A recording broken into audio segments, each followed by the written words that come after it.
दोस्तों, सीरियल तुमसे तुम तक में अब आने वाला है ऐसा खतरनाक ट्विस्ट जो सिर्फ कहानी नहीं बल्कि अनु और आर्यवर्धन के रिश्ते की दिशा ही बदल देगा। जी हाँ, प्यार के बीच अब एंट्री होने वाली है एक भयानक हादसे की जो अधूरा छोड़ देगा वो सच जो सब कुछ बदल सकता था। दरअसल जैसे ही आर्य को गायत्री माँ से पता चलता है कि अनु राजनंदिनी के बारे में पूछ रही थी, उसी पल से उनके दिल में डर बैठ जाता है। उन्हें लगने लगता है कि कहीं अनु को उनके अतीत का सच तो नहीं पता चल गया। वहीं झेंडे भी साफ कह देता है, अगर तूने खुद सच नहीं बताया तो जालंधर बता देगा। बस यही बात आर्य को अंदर तक हिला देती है और यहीं वो एक बड़ा फैसला लेते हैं। अब और छुपाना नहीं, अब वो खुद अनु से बात करेंगे। इसी के लिए वो प्लान करते हैं एक लंच डेट, ताकि सुकून से बैठकर अनु के दिल की बात जान सकें। जैसे ही आर्य अनु को बाहर चलने के लिए कहते हैं, अनु के चेहरे पर एक मासूम सी खुशी आ जाती। उसे लगता है शायद अब सब ठीक हो जाएगा, शायद अब उनके बीच की दूरी खत्म हो जाएगी। ऑफिस में दोनों के बीच छोटे छोटे प्यारे पल देखने को मिलते हैं। आर्य उसका हाथ पकड़कर कहते हैं, अगर तुम्हारे मन में कोई सवाल है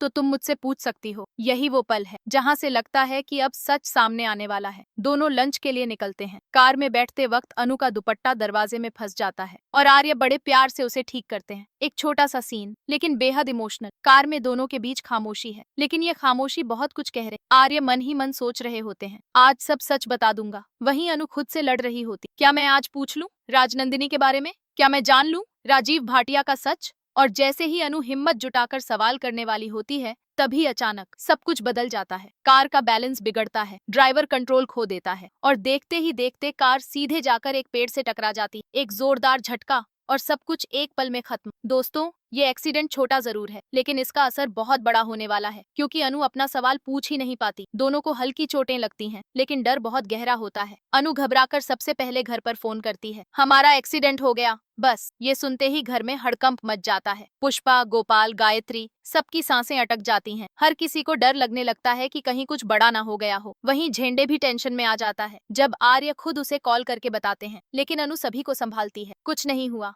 हम ठीक हैं। धीरे धीरे दोनों घर पहुंच जाते हैं, लेकिन असली तूफान अभी बाकी, क्योंकि जो सवाल आज पूछा जाना था वो अधूरा रह गया और यही अधूरा सवाल अब पूरी कहानी को आगे बढ़ाए। आर्य को महसूस होता है कि अनु कुछ पूछना चाहती, लेकिन उसने पूछा नहीं। वहीं अनु के मन में अब और भी ज्यादा सवाल उठ, राजीव भाटिया कौन है, राजनंदिनी का सच क्या है। और इसी बीच जालंधर बार बार आकर उसके मन में शक का जहर। अब कहानी और भी इंटेंस होने वाली, क्योंकि इस बार अनु खुद सच्चाई ढूंढ, और जब आर्य को ये पता चलेगा कि अनु उनसे नहीं बल्कि खुद से सच जानने की कोशिश की, तब उनका दिल फिर एक बार टूट जाएगा। अब सबसे बड़ा सवाल, क्या ये एक्सीडेंट हादसा था या इसके पीछे है कोई साजिश, और क्या अनु कभी आर्य छुपाएगी या ये गलतफहमी उनके रिश्ते को हमेशा के तोड़ दे। आप क्या सोचते हैं, क्या अब सच सामने आना चाहिए, जरूर बताइए।